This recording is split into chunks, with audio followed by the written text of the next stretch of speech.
A group of friends decides to go camping deep in the woods, far from civilization. Among them is a girl named Emily, who brings along her beloved dog, Jason, a large, friendly German Shepherd.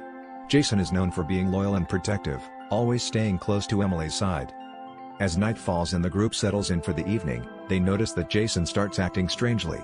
Instead of staying by Emily's side, he begins to wander into the woods, staring into the dark forest with his ears perked up and his body tense. The group shrugs it off, assuming Jason is just being alert in an unfamiliar place. Later that night, after everyone has gone to bed, Emily is woken up by the sound of rustling outside her tent.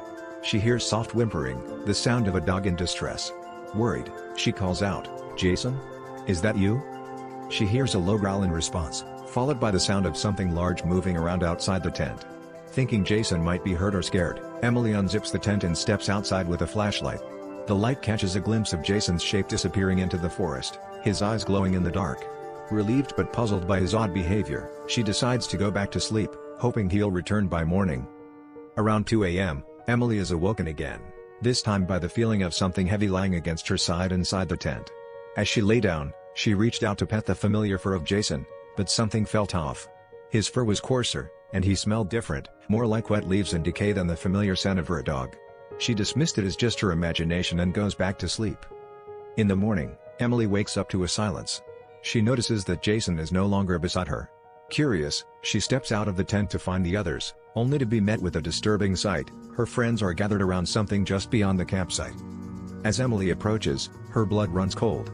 Lying at the edge of the clearing is Jason, her real Jason, his body cold, lifeless, and stiff. The others say they found him there, and from the state of his body, it's clear he's been dead for several hours, likely since last night. A horrifying realization came on Emily. If Jason had been dead all night, what was that lying next to her in the tent?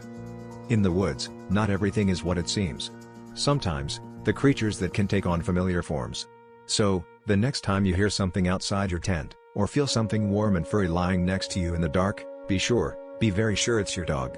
Because sometimes, it's not.